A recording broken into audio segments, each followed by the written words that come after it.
Graças a Deus, que Deus seja louvado. Roguemos a Jesus que nos dê um coração humilde, um coração simples, e vamos fazer uma prece para iniciarmos o nosso estudo a título de reunião pública do Centro Espírita Deus Cristo e Caridade.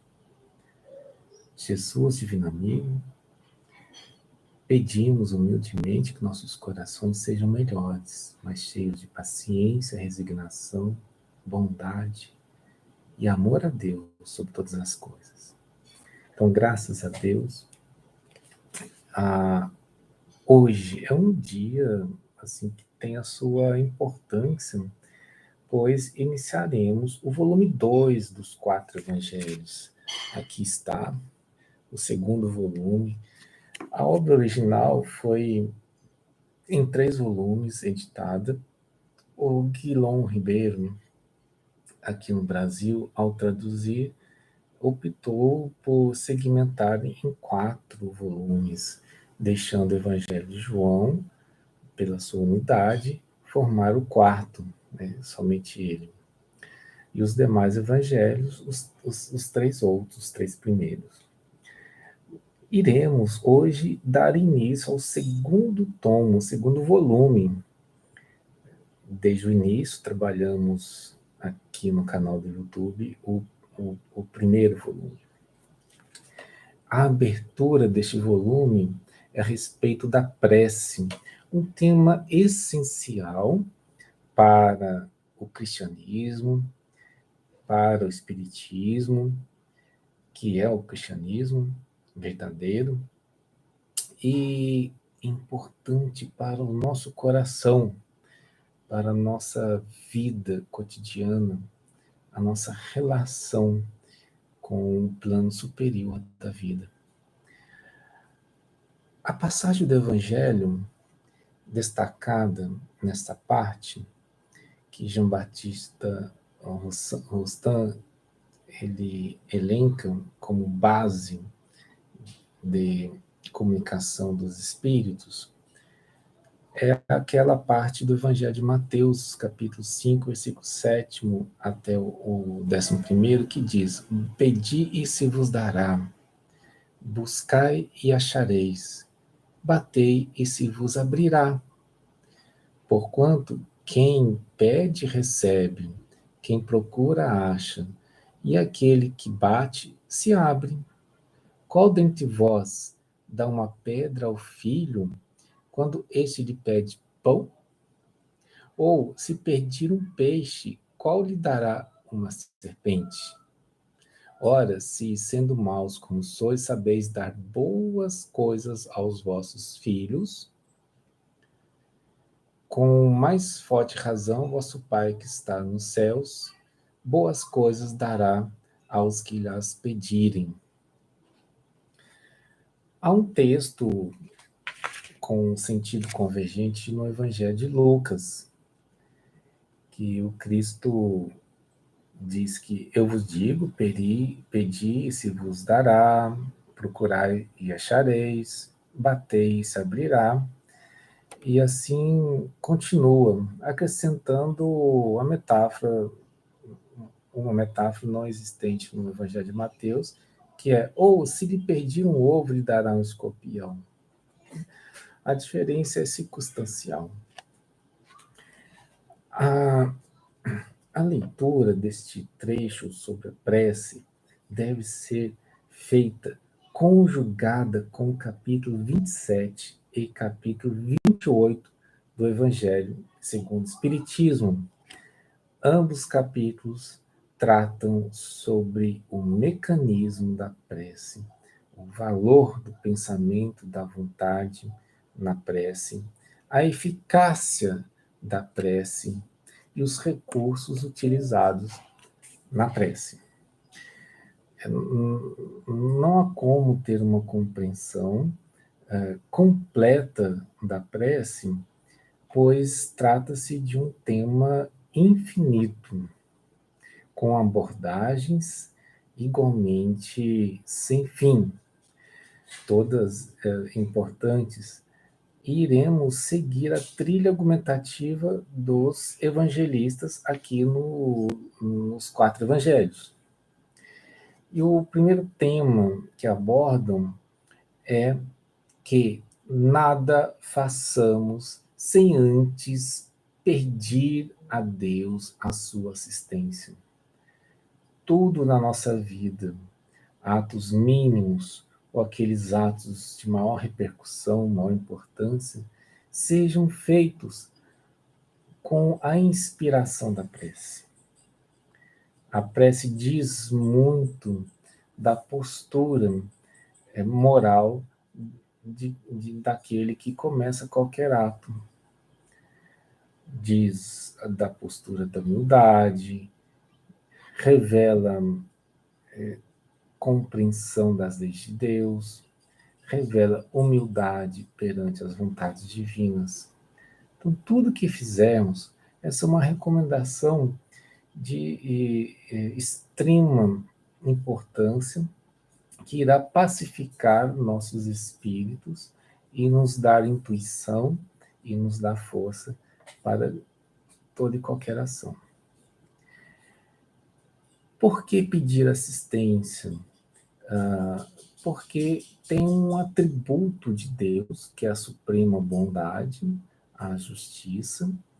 Esse atributo de Deus nos permite compreender que, cheio de bondade, ele sabe o que convém a nós, antes mesmo que nós o peçamos, e irá distribuir para nós fartamente aquilo de que somos necessitados. Os 4 evangelhos colocam uma pergunta: mas nós, habitantes de um espírito, de um mundo de provas e expiações, somos espíritos imperfeitos, nós sabemos o que nos é necessário? Esta é a indagação. E olhando para a nossa estatura moral, sabendo que estamos no mundo de provas e expiações, somos espíritos imperfeitos, a resposta é que não sabemos o que nos é necessário. E assim, a providência divina nos entrega aquilo que nos é necessário.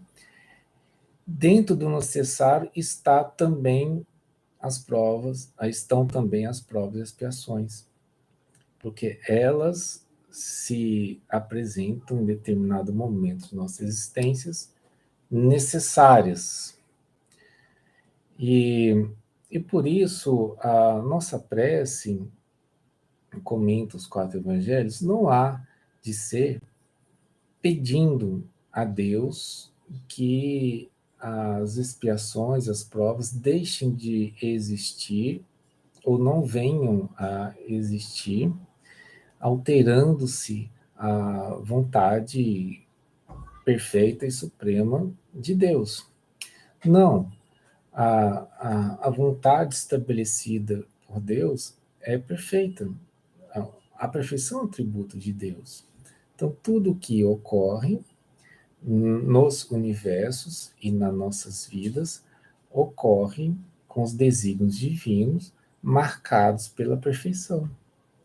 Como a prece não vai interromper o curso da vontade divina, o nosso pedido há de ser no campo moral, rogando forças para atravessar as provas e expiações com serenidade, confiança em Deus, alegria por recebermos o remédio exato na proporção adequada para as nossas provas e expiações, e pedir compreensão das leis de Deus, pedir a Deus que torne suas verdades abertas para os nossos entendimentos.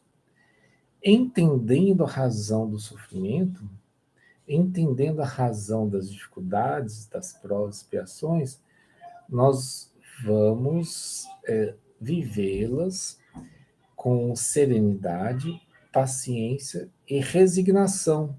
E acrescenta os 4 evangelhos também com amor, né?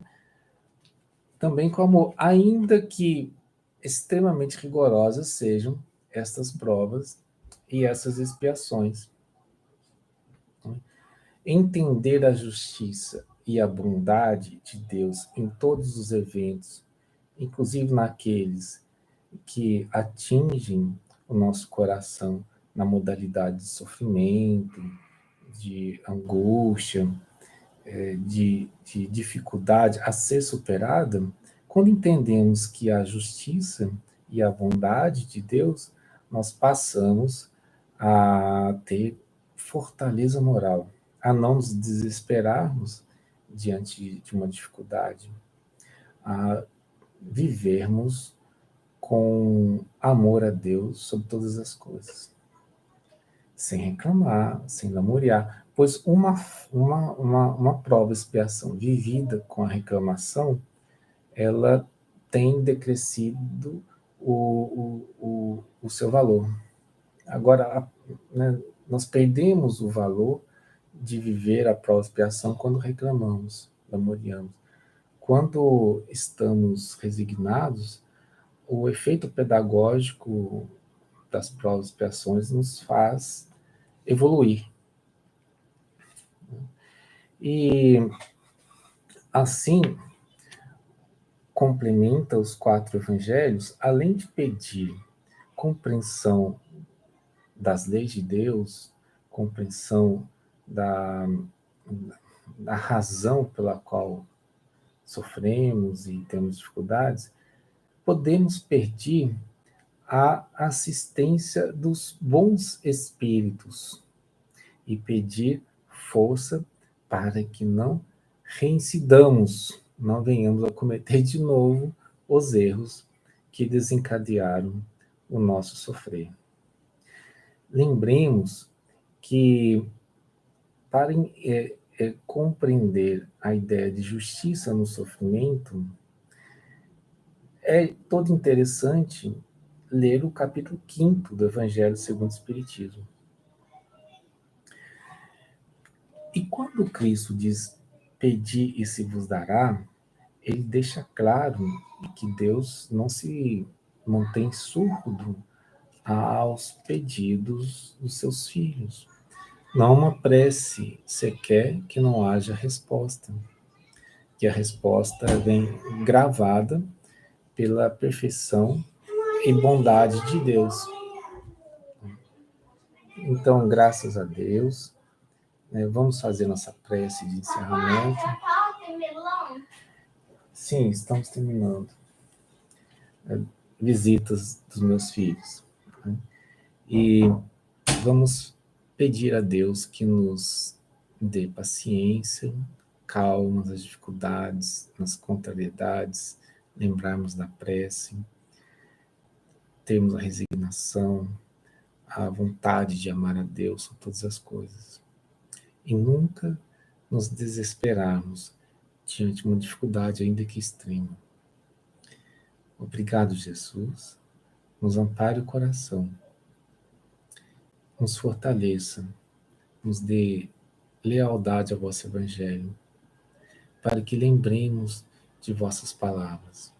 Tende bom ânimo. Graças a Deus. Que Deus seja louvado.